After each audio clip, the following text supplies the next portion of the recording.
One of the hardest things about having friends is losing them. When you are dealing with an anxiety disorder and the depression that can often come alongside an anxiety disorder, maintaining healthy friendships can be really difficult. And sometimes, despite our best efforts, we end up losing the people that we once called close friends. In this video, we're going to be talking all about that and how you can help yourself through when you find that you've lost a friendship. I received a message recently from this lovely woman that I chat to on Instagram. She was saying that she has lost multiple friendships over the years as a result of struggling with an anxiety disorder. And this is really common. I don't think just for anxiety disorders, like across the board when we're talking about mental illness. When you are struggling for an extended period of time, there are people who stick around in whatever capacity they can, and then there are people who disappear. Whether it's like that gradual kind of exit where the calls and the text messages sort of dry up and you realize that you've gone months without speaking to one another and things just don't really feel the same anymore. Or they just flat out turn around one day and say, I can't do this anymore. I don't have space for this in my life. You know, all sorts of statements as to why they want to exit the friendship. But the bottom line is that someone you once called a friend becomes basically a stranger out of choice. And that can really hurt. Losing a friendship, especially when you aren't really at fault, can be a really hard pill to swallow on top of all the other stuff that you probably already have going on. Chances are, if you are dealing with an anxiety disorder, it will have already crossed your mind numerous times that you are a burden. You're not, by the way. But you will have already felt like your anxiety is too much because it's too much for you. So of course you assume that it's going to be too much for somebody else as well. But then when somebody bails out of a friendship with you, citing reasons like, I can't deal with your drama, it feels like confirmation that yes, it is too much. Yes, you are a burden, you're a nuisance, your mental health sucks, and therefore nobody wants to hang out with you anymore. I think part of this plays into like our insecurities as humans, you know, that old like chestnut of being unworthy and being unlovable and being unacceptable. And that's painful not just on like an ego level, but on a heart and soul level too. But I think that it pays to remember that we are biologically wired to avoid anything that's going to ostracize us from the tribe. I speak about this in my book, in the chapter on connection, that we actually experience rejection or social rejection as physical pain. Studies have shown that the same areas of the brain that process physical pain are the same areas that are,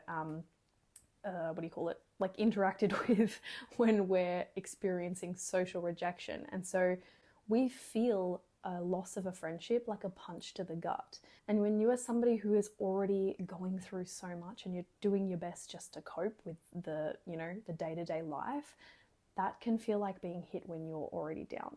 The worst part of all of this is that it's probably nothing that you've done, in the sense that you haven't like gone out of your way to say something horrible to them or to upset them.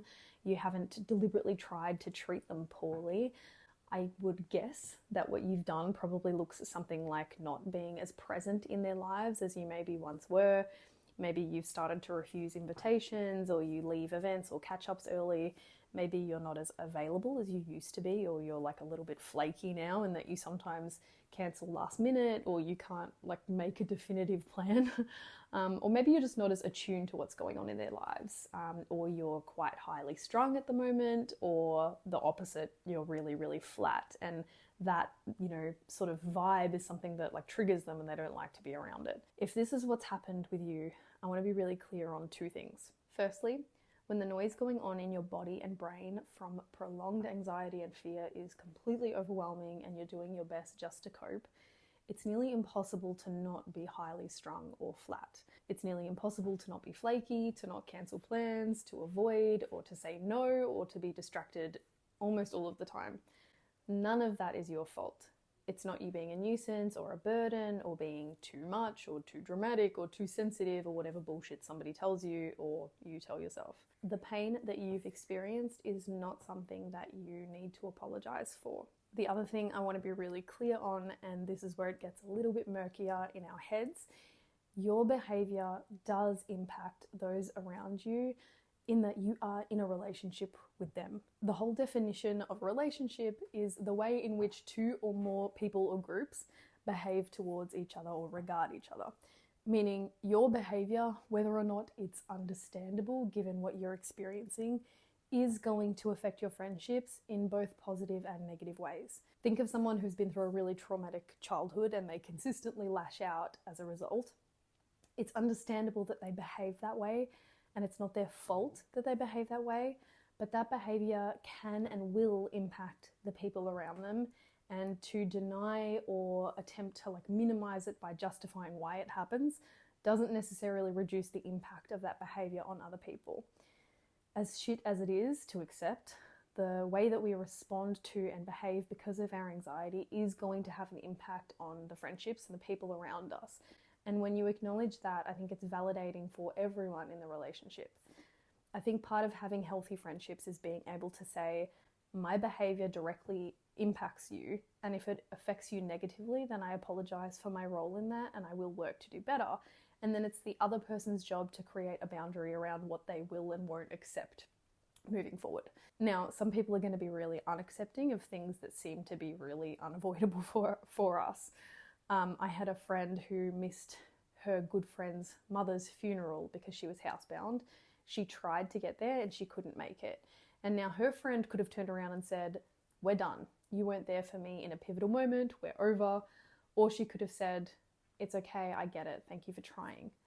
Either of those reactions are a boundary that she would have set that my friend wouldn't have been in control of. Some people are going to be understanding and some people aren't.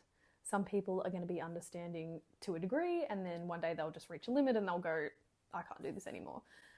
You can't control how somebody responds to your behavior, even if that behavior was something that you feel like you could hardly control. What I really want you to remember is that if you have lost friendships and you feel like all you did to lose that friendship was have a hard time in your life, those people that you lost were not your people. That's not to say that they weren't always not your people or that they won't be your people somewhere down the line. But right now, for where you are in your life, they are not your people. We get so stuck on the idea of losing friendships that it's like a personal failure on our part, but I think we forget that friendships changing is a natural part of life. As we change and evolve and grow and our perspectives shift and our goals shift and our values shift, the people around us and the people that we click with are going to shift as well. Sometimes we lose people because they are going in a different direction to us, and that's okay. And the more we try to grasp at, going in the same direction as them when we're going in a different direction, we're both going to end up getting hurt. Now, we all need connection and we all need strong and healthy friendships around us in order to survive and thrive. And when you've lost friendships, it can be really detrimental to your well-being. But the thing is, this is your time to find your community. If you've lost friendships because they were no longer the right friendships for you at this stage in your life, this is where you need to seek out your people. This is where you are being called to build stronger friendships based on who you are right now and what you need right now. It's hard, I know, especially as you get older, to make new friends, because it's like, where am I going to find new friends? So you might need to get a little bit more creative in your search, and you're definitely going to need to put yourself out of your comfort zone. And I know all about the aversion to doing that. But the great thing about it is that not only is it going to help your mental health in terms of your anxiety, because you're going to be exposing yourself to fear and discomfort and moving forward regardless, and that's nearly always a good thing, but you will end up being sort of like a beacon for people who are moving towards the same thing. If you put yourself out there and you really show up, the people who are supposed to find you will find you. And the more open and honest you are and the more vulnerable, the community that builds around you will be one of the most beautiful and healing communities that you've ever known. And then the friendships that grow from that place are going to be the phenomenal friendships that will carry you as you move through the trickier things that you're going through. So if you've lost friends along the way, I know that it's really painful and it's really shitty because it wasn't your fault. But please know that this has no bearing on your worth as a human being, and your people will find you if you're willing to put yourself out there. Let go of what wasn't meant for you and start working your way towards finding what is meant for you.